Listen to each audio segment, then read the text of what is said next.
Hey guys, मैं हूं आपके साथ सचिन मेवाड़ और हम पढ़ने वाले हैं आज एक बहुत ही महत्वपूर्ण टॉपिक, वो है सविनय अवज्ञा आंदोलन। तो आज हम इस लेक्चर में सविनय अवज्ञा आंदोलन के बारे में चर्चा करेंगे और जानने का प्रयास करेंगे कि महात्मा गांधी के द्वारा शुरू किया गया ये आंदोलन किस प्रकार से प्रभावी साबित होता है और भारतीय स्वतंत्रता संग्राम में अपनी महत्वपूर्ण भूमिका अदा करता है। तो सविनय अवज्ञा आंदोलन क्यों शुरू हुआ, इसमें गांधी जी का क्या रोल रहा और बाकी के कांग्रेसी नेता जैसे सरदार पटेल, नेहरू, मोहम्मद अली जिन्ना, उनको आप जोड़ सकते हो क्योंकि उन्होंने भी कुछ न कुछ इस आंदोलन के बारे में बोला था। इसके अलावा डॉक्टर वी.आर. अम्बेडकर और कुछ छोटे छोटे संगठन, कुछ सांप्रदायिक संगठन, इनका क्या रोल रहा था और इसके बारे में अंग्रेज जो अधिकारी थे उनका क्या कहना था, किस प्रकार इस आंदोलन को उन्होंने लिया, किस प्रकार इसका प्रभाव रहा। तो ये सारे क्वेश्चनों के सवाल हम इस वीडियो में देखने का प्रयास करेंगे, ढूंढने का प्रयास करेंगे। उम्मीद है ये जो लेक्चर आपको पसंद आएगा। तो शुरू करते हैं सविनय अवज्ञा आंदोलन।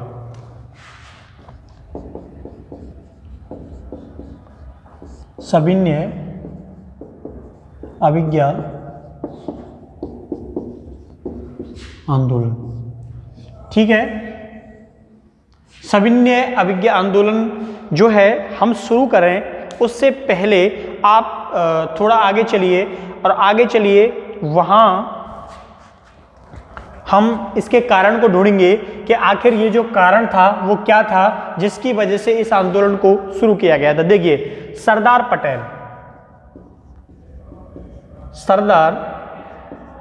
पटेल।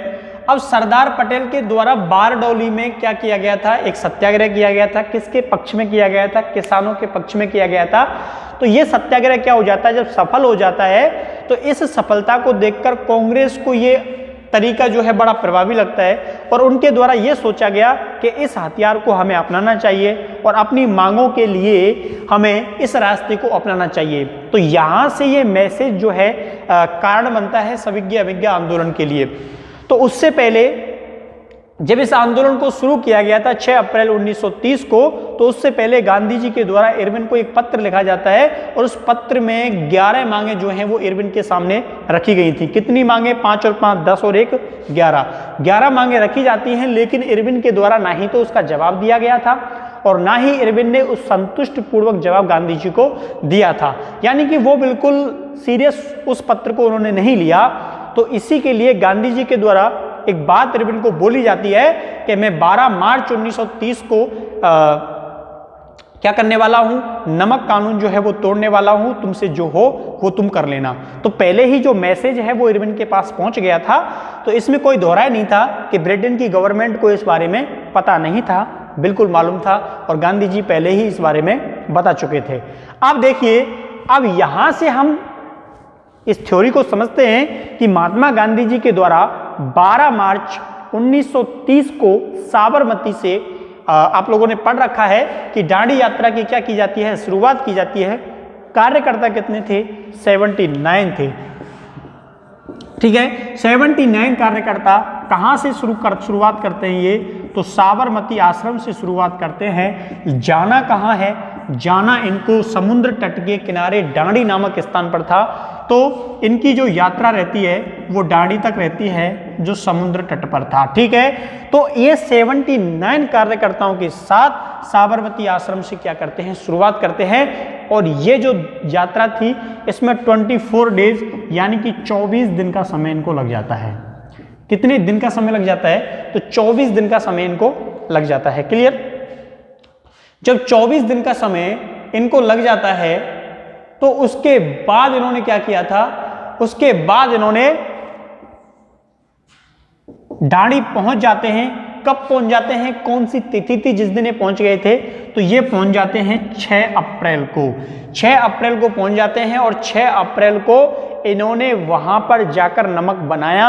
नमक बनाने के साथ ही नमक जो कानून था जिस पर ब्रिटेन की गवर्नमेंट का एकाधिकार था वो टूट जाता है। इसीलिए इसको क्या आप जानते हैं कि नमक कानून कब तोड़ा गया? 6 अप्रैल 1930 को तोड़ा गया, गांधी जी के द्वारा तोड़ा गया। ये जो यात्रा चल रही थी इस यात्रा में सरदार पटेल भी उनके साथ थे। वो आगे जा जाकर लोगों को तैयार कर रहे थे।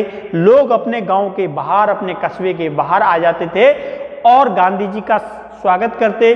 गांधी जी के स्वागत करते, गांधी जी उनको अहिंसा और किस प्रकार हमको अपनी स्वतंत्रता प्राप्त करनी है इस बारे में वक्तव्य देते थे, देशभक्ति की बातें करते थे।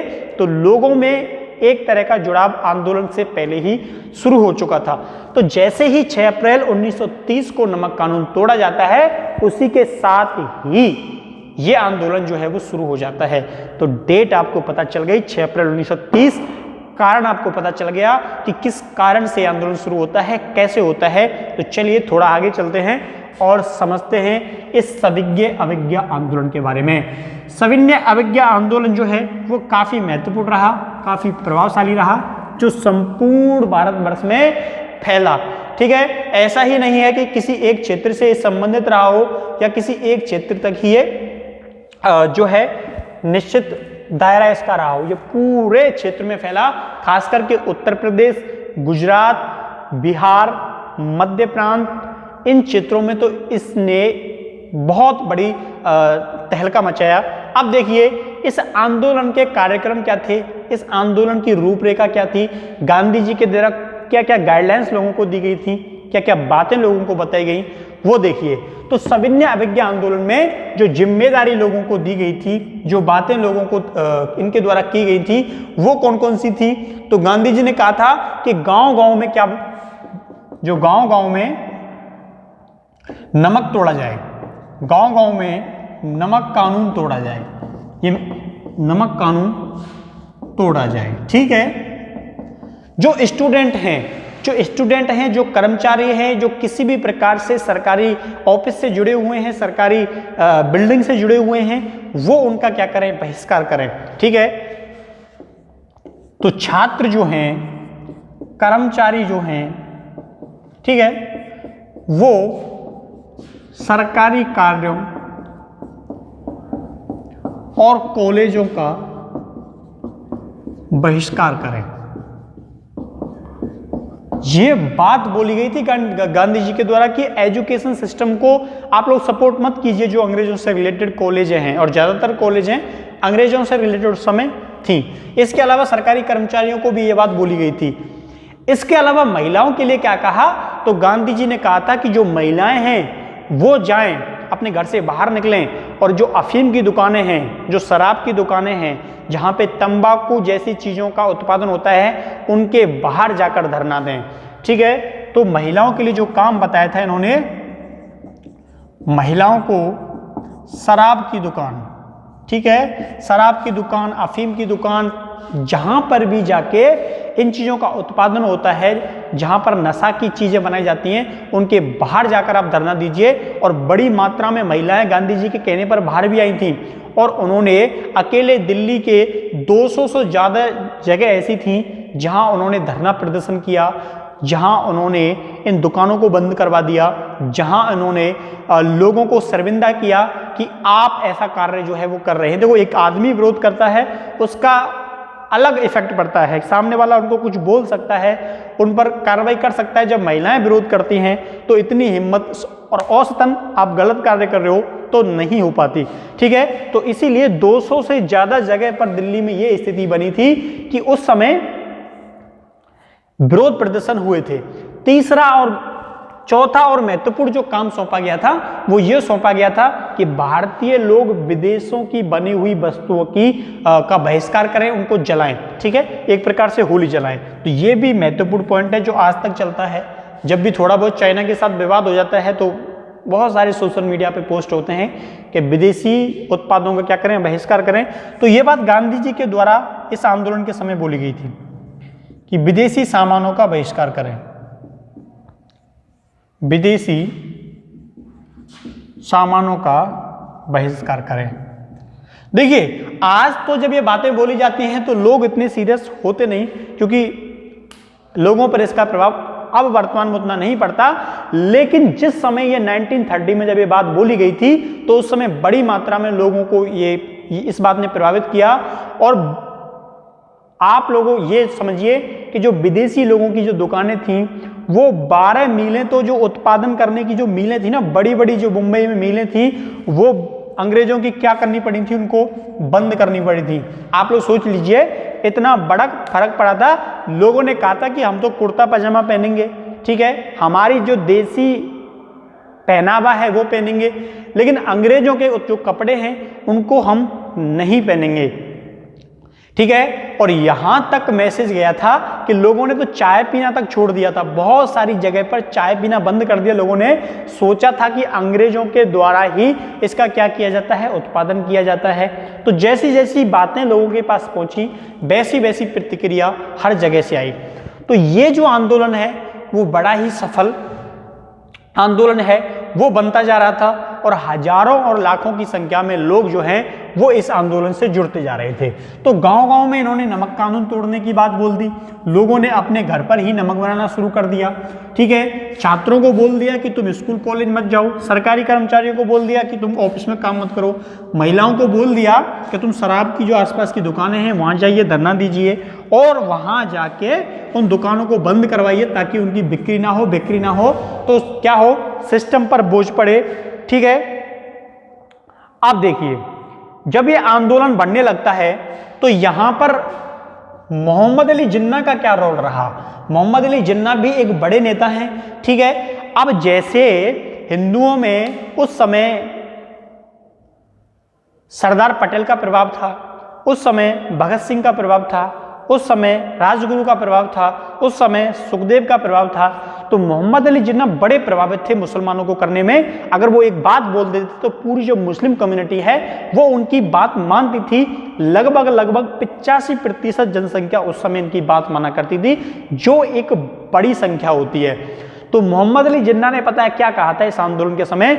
मोहम्मद अली जिन्ना ने यह कहा था कि जो गांधी जी हैं वो इस आंदोलन के माध्यम से मुसलमानों को हिंदू महासभा के नीचे लाना चाहते हैं। देखिए कैसा नॉनसेंस स्टेटमेंट उनके द्वारा दिया गया था कि गांधी जी जो हैं वो चाहते हैं कि जो मुस्लिम वर्ग है वो हिंदू महासभा के नीचे आ जाए, उसके आश्रित आ जाए।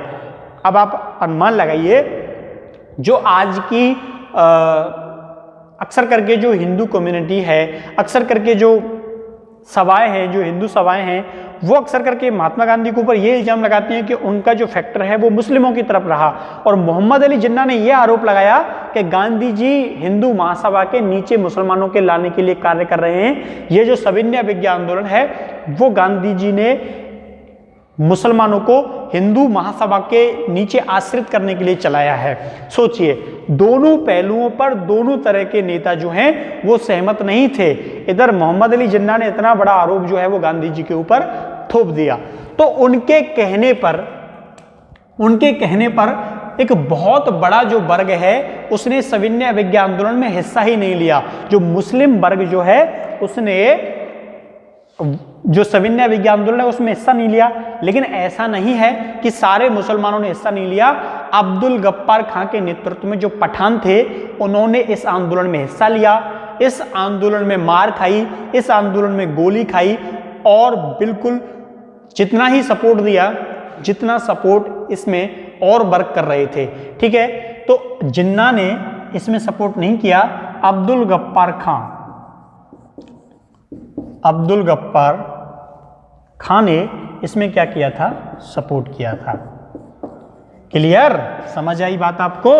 अब्दुल गफ्फार खां के नेतृत्व में जो पठान थे उन्होंने सविनय अवज्ञा आंदोलन को सपोर्ट किया था, लेकिन बहुत बड़े वर्ग ने जिन्ना के मना करने पर इसको सपोर्ट नहीं किया। चलिए देखिए, अब बात ऐसी बनती है कि जब इतना बड़ा आंदोलन चल रहा था तो फिर अंग्रेज जो गवर्नमेंट है वो क्या कर रही थी। अंग्रेज लोगों ने इस पर हिंसक कार्रवाइयां शुरू कर दिया, किसानों को पीटना शुरू कर दिया। किसानों ने भी एक विरोध का रास्ता अपनाया। उन्होंने कहा साहब हम टैक्स नहीं देंगे, गवर्नमेंट को टैक्स ही नहीं देंगे। तो ये आंदोलन जो है अंग्रेजी गवर्नमेंट को बड़ा डैमेज कर रहा था, बड़ा नुकसान पहुंचा रहा था। तो उन्होंने क्या किया, सोचा कि भाई बहुत हो गया, ठीक है, बहुत हो गया, अब कुछ ना कुछ हमको करना पड़ेगा, वरना ये जो आंदोलन है वो फैलता ही जाएगा। ठीक है, फैलता ही जाएगा।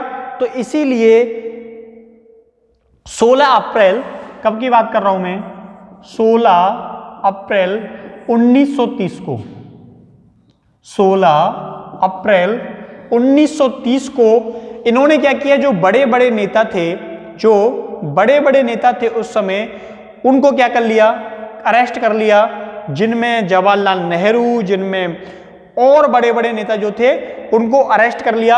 और उसके बाद 5 मई को महात्मा गांधी को भी क्या कर लिया, अरेस्ट कर लिया। किसको, 5 मई को महात्मा गांधी को भी अरेस्ट कर लिया और उनको भी क्या किया, जेल में डाल दिया। लेकिन इनको जेल में डाला, इसका उल्टा रिएक्शन हुआ। क्या हुआ इसका, अंग्रेजों ने तो सोचा था कि बड़े बड़े नेताओं को जेल में डाल दो, आंदोलन जो है वो अपने आप रुक जाएगा, लेकिन ये बात उल्टी पड़ गई और जनता जो है वो हिंसक हो गई। और हिंसक हो गई तो उन्होंने आगजनी करना क्या कर दिया, शुरू कर दिया, सरकारी बिल्डिंगों को नुकसान पहुंचाना शुरू कर दिया। तो अंग्रेजों ने सोचा कि नहीं नहीं, ये रास्ता सही नहीं है, इस रास्ते से कोई फायदा नहीं है और हमें कोई और रास्ता अपनाना पड़ेगा। यानी कि अब एक ही रास्ता अंग्रेजों के सामने बचा था। उन्होंने लाठीचार्ज करके देख लिया, उन्होंने फायरिंग करके देख ली, उन्होंने कांग्रेस के बड़े बड़े नेताओं को डाल दिया जेल में, नेहरू को डाल दिया, गांधी जी को डाल दिया, तो कोई फायदा नहीं हुआ। उल्टा जब इनको जेल में डाला तो पहले तो ये बात गांधी जी बोलते रहते थे कि भैया आगजनी नहीं करनी है, हिंसा नहीं करनी है। जब उनको ही जेल में डाल दिया तो लोग फ्री हो गए और फिर तो धुआंधार जाके आगजनी करने लगे, अंग्रेजों को दबोच दबोच के कूटने लगे। तो फिर इन्होंने सोचा कि ऐसा संभव नहीं है, इसलिए अब कौन सा रास्ता अपनाना पड़ेगा, तो अब हमको बातचीत का रास्ता अपनाना पड़ेगा। ठीक है, कौन सा रास्ता अपनाना पड़ेगा, बातचीत का रास्ता जो है वो अपनाना पड़ेगा। अब इस समय देखिए, इस बातचीत के रास्ते से क्यों जो गवर्नमेंट है वो इस रास्ते पर आई थी, क्योंकि कांग्रेस के बड़े ही नेता जेल में नहीं थे, इसके अलावा लगभग 60,000 लोग, 60,000 लोग जो हैं वो भी जेल में डाले गए थे। जितनी जेलें थी वो फुल हो गई थी। ठीक है, कैदी जो थे वो ऊपर से, जेल होती कहाँ थी पहले आप लोग लगाइए, जेल होती कहाँ थी, किसी दुर्ग को जेल बना दिया, किसी सरकारी स्कूल को जेल बना दिया, किसी बड़े मैदान को जेल बना दिया, इस गेट से घुसाते, दीवार कूद के लोग भाग। आप भारतीय लोगों को जानते हो ना, आप भारतीय लोगों को जानते हो कि वो बिल्कुल अनुशासित, तो आप लोगों ने बोल दिया बेटा यहाँ बैठ जा, ठीक है, और 15 मिनट बाद आप छोड़ दो, वो वहां मिल जाएगा तुमको, नहीं मिलेगा। उनको ये लोग जेल में डालते इधर से, और अगली रात इधर से कहाँ चले जाते, बाहर चले जाते। ठीक है, क्योंकि ऐसी जेलें जो वर्तमान में हमने विकसित की हैं, एक दीवार बना दी, उसके ऊपर तारबंदी कर दी, नहीं थी ऐसी जेलें। कुछ गिनी चुनी जेलें ऐसी थी जो ऐसी थी, वरना इतने लोगों को रखना मुश्किल था। इधर से एक गाड़ी 15 लोगों को पकड़ के ले जा रही है, 20 लोग उधर से बाहर निकल के भाग जाते, उनको कूट लो, कोई फर्क पड़ता है क्या, नहीं पड़ता। तो इसीलिए इन्होंने क्या किया, बातचीत का जो रास्ता है वो अपनाने का सोचा कि भाई बातचीत से ही काम चलने वाला है। तो इसीलिए देखिए 60,000 लोग और कांग्रेस के बड़े बड़े नेता क्या थे, इस समय जेल में थे। और जब कांग्रेस के इतने बड़े बड़े नेता जेल में थे तो ये आंदोलन क्या हो गया, हिंसक हो गया। और अंग्रेजों ने इस हिंसक आंदोलन को खत्म करने के लिए जो रास्ता अपनाया वो रास्ता किसका था, बातचीत का रास्ता था। ठीक है, चलिए अब देखिए, इसी दौरान एक चीज अंग्रेजों के द्वारा की जाती है, इन्होंने इनके द्वारा गोलमेज सम्मेलन फर्स्ट का क्या किया गया, आयोजन किया गया। किसका, गोलमेज सम्मेलन। गोलमेज सम्मेलन का इनके द्वारा क्या किया जाता है, आयोजन किया जाता है। लेकिन इसमें कांग्रेस का कोई भी नेता जो है वो भाग लेने नहीं जाता। क्या नहीं जाता, कांग्रेस का कोई भी नेता भाग लेने नहीं जाता। इसके पीछे कारण क्या था कि सारे के सारे जो बड़े नेता थे वो कहाँ थे, जेल के अंदर बंद थे। और जब जेल के अंदर बंद हैं तो सम्मेलन में भाग लेने कौन जाएगा। इसमें कौन कौन गया था फिर, तो इसमें गए थे doctor VR. Ambedkar, doctor VR. Ambedkar, और एक और व्यक्ति इसमें गए थे, उनका नाम था मोहम्मद अली जिन्ना। क्या नाम था, मोहम्मद अली जिन्ना, ये लोग इस महत्वपूर्ण लोगों में शामिल थे जिन्होंने प्रथम गोलमेज सम्मेलन में क्या लिया था, भाग लिया था। ठीक है, अब कई सारे लोगों का वक्तव्य यह होता है कि साहब देखिए कांग्रेस के नेता तो गए ही नहीं और ये लोग जाके क्यों पहुंच गए। ठीक है, तो वो लोग कहां थे, वो लोग जेल में थे। अब आप लोग सोचे साहब वो जेल में डाल दिए, इनको क्यों जेल में नहीं डाला, तो जिन्ना साहब ने तो सपोर्ट किया ही नहीं था, उन्होंने तो पहले ही मना कर दिया था, अपना वक्तव्य दे दिया था, और डॉक्टर वी.आर. अम्बेडकर जो थे वो परोक्ष रूप से इस आंदोलन में शामिल ही नहीं हुए थे। अब जब ये दो लोग गए तो इनके, अब आप लोग सोचोगे साहब वहां जाके तो इन दोनों ने अपनी अपनी पॉलिटिक्स चलाई होगी, ऐसा नहीं था। इन दोनों में भी जाके वहां जाके क्या हो जाता है, विवाद हो जाता है और मतभेद हो जाते हैं। और फर्स्ट गोलमेज सम्मेलन जो कि नवंबर 1930 को आयोजित किया गया था, वो बिना किसी निर्णय पर पहुंचे हुए क्या हो जाता है, क्या हो जाता है, भंग हो जाता है। ठीक है, क्या हो गया था, भंग हो गया था, कोई रिजल्ट इसका नहीं निकला और दोनों के दोनों को वापस लौटना पड़ा।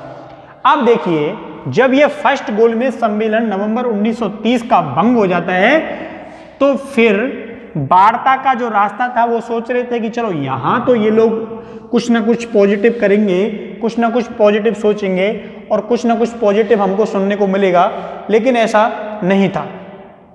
फिर अंग्रेजों ने क्या किया, गांधी जी को जेल से छोड़ दिया कि भाई अब तो बात करनी पड़ेगी।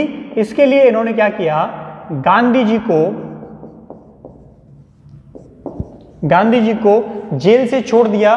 कब छोड़ दिया, 26 जनवरी के दिन, 26 जनवरी 1931 के दिन इनको छोड़ दिया जाता है। 26 जनवरी 1931 के दिन गांधी जी को जेल से छोड़ दिया गया। अब जब गांधी जी को जेल से छोड़ दिया गया तो फिर कुछ लोगों ने प्रयास किए, सीधे तो जाके गांधी जी पहुंचेंगे नहीं इरविन के पास, तो कुछ लोगों ने प्रयास किए, तो उन्होंने गांधी जी और इनकी मुलाकात जो है वो करा दी। क्या करा दी, उन्होंने इरविन और गांधी जी की जो मुलाकात है वो करा दी जाती है। ठीक है, और 5 मार्च को इन दोनों के मध्य क्या हो जाता है, समझौता हो जाता है। 5 मार्च 1931 को दोनों के मध्य में समझौता हो जाता है, और इस समझौते में जो शर्तें रखी गई थी उस शर्तों को भी ब्रिटेन की गवर्नमेंट के सामने रखा गया। तो उसमें से कुछ जो महत्वपूर्ण शर्तें थी उनको मान लिया जाता है। अब वो कौन कौन सी शर्तें थी वो देखिए, जो कि इरविन गांधी समझौता 5 मार्च 1931 को हुआ था, उसमें क्या क्या बातें अंग्रेजों के सामने रखी गई थी। ठीक है, देखिए,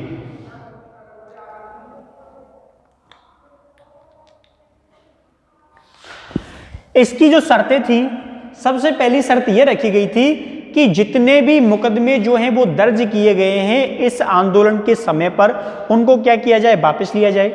उन आंदोलनों को ब्रिटेन की गवर्नमेंट के द्वारा या फिर इरविन के द्वारा वापस लिया जाए। फर्स्ट शर्त यह हो गई कि जितने भी मुकदमे दर्ज हुए हैं उनको वापस लिया जाए।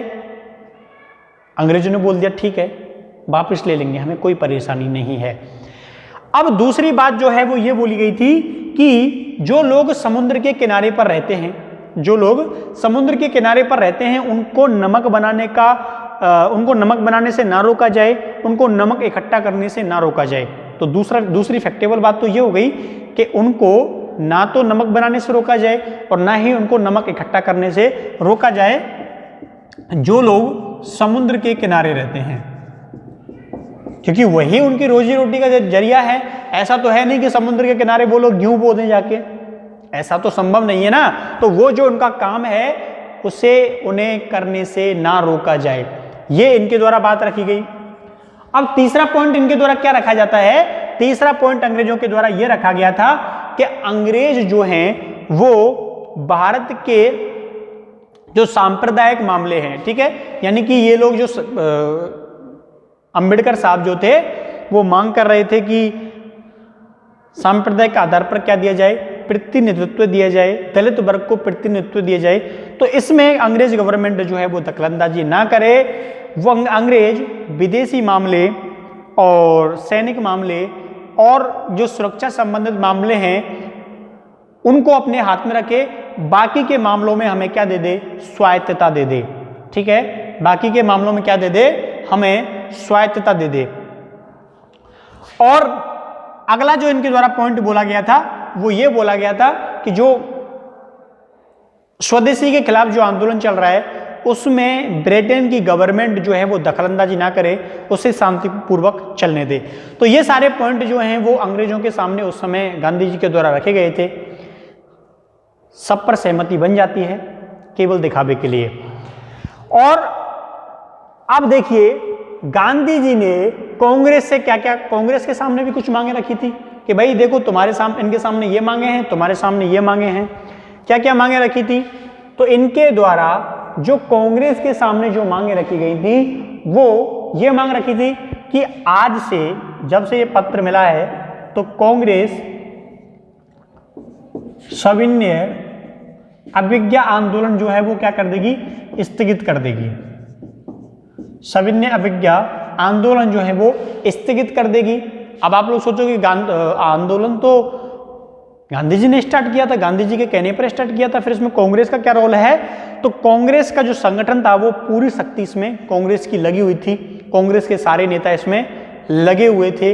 इसलिए तो कांग्रेस सविनय अवज्ञा आंदोलन जो है उसको क्या कर देगी, स्थगित कर देगी। दूसरा क्या है? दूसरा ये बात बोली गई थी कि अंग्रेजों के हाथ में विदेशी मामले, सैन्य मामले और वित्तीय मामले जो है उनको रहने दें, बाकी के उन जो मामले हैं उनमें क्या है, कांग्रेस दखल नहीं करेगी। ठीक है,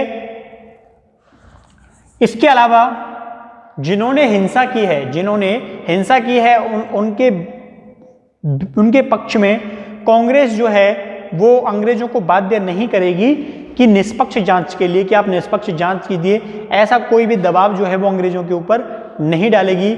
ये भी बात इस आंदोलन में, सविज्ञा आंदोलन में कांग्रेस की तरफ से रखे गए कामों में की गई थी। इसके अलावा कांग्रेस के सामने ये भी मांग रखी थी गांधी जी ने कि कांग्रेस जो है वो सभी प्रकार के जो बहिष्कार हैं उनको क्या कर देगी, बंद कर देगी, केवल और केवल स्वदेशी के लिए आंदोलन चलाए और बाकी के जितने भी बहिष्कार चल रहे हैं उनको तत्काल क्या कर दे,